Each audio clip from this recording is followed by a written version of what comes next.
This is Big Ella. I'm coming today to give you some black history facts that has happened in my family. But first we are going to inhale and exhale and try to get all our frustration out. So, inhale, hug yourself, love yourself, and exhale. Let's do it again. It makes you feel better. Inhale, say I love me. This is my year. I'm gonna be somebody great. And exhale.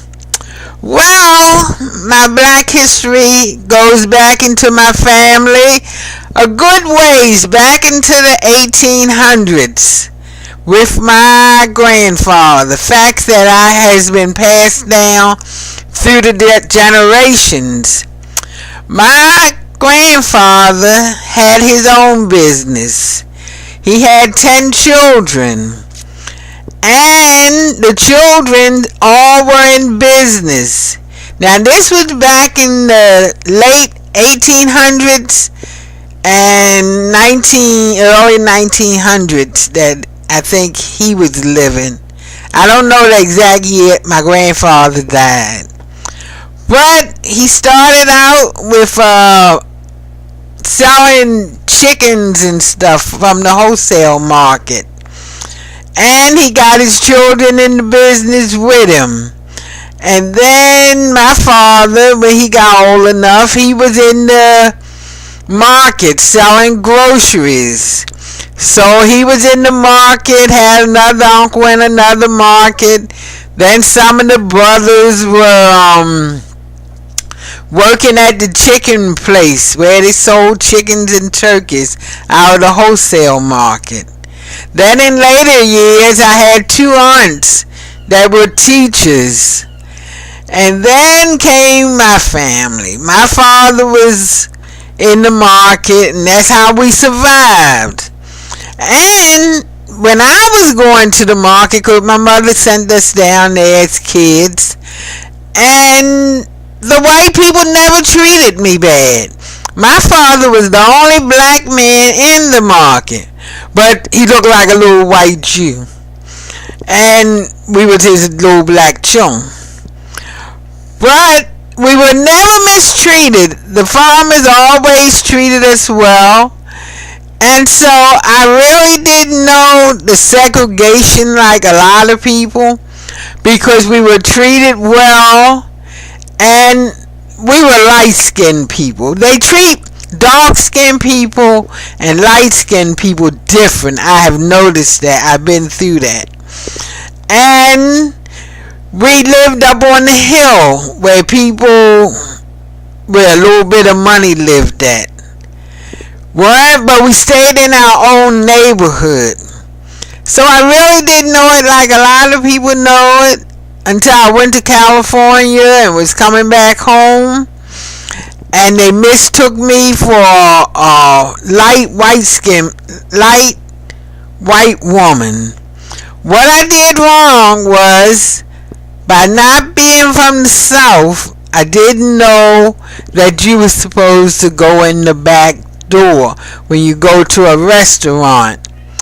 So I had 4 kids, my husband, and all of us was coming back from California to Maryland. And we wanted something hot to eat. And I did the wrong thing. I went in the restaurant in the front door. And I had the nerve to sit down. And you know, the white folks wasn't having that. But they saw the California tags. And they didn't know whether I was white or black. They thought like I must have had a tan. So they never said one word to me. When I went out the door with the food, they had my husband jacked up, thrown against the car. And he told me to just get in the car with the kids. So that's what I did. They had gotten men off the side of the road, black men. They had fixed up this story, all this wrong my husband did that he never did.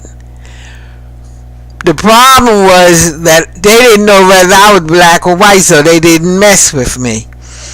So he told me, he said, whatever they do to me, you take the kids and go to the Navy, and the Navy would get him out. So how it all wind up, when they found out he was in the Navy, they actually let him go. And because they knew that the Navy would come get him out, so they let him go. But when he got in that car, he said, didn't you know not to go in the front door?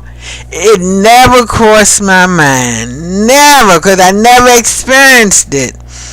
So we came on back to Maryland. And after that, you know, he going to take the NODOs and try to keep on driving and driving. So we ran off the road. And a black couple came along and they took us in for the night. So we didn't leave until the next day. But we went, the next day we continued on back to Maryland and we made it in one piece. That was an experience I'll never forget. I could write a book on it. Because the girl in California told me, in Mississippi, no problem. Everybody all segregated now. You can go right through, won't have no problem. Didn't turn out like that. But I made it, and I'm here to tell the story. So I'll tell you some more Black history tomorrow. And things have gotten a whole lot better. I've heard a lot of different stories where people tell me what they went through. But we lived we stayed in our little neighborhood and didn't venture out. So we didn't know it like that. When I was in Maryland, so we always just got on the bus. You know, it wasn't no walking to the back of the bus. I'm 68. I was born in 41. So things have gotten much better. I'm going to talk to you tomorrow. So inhale. Love yourself. And take care till tomorrow. Bye-bye.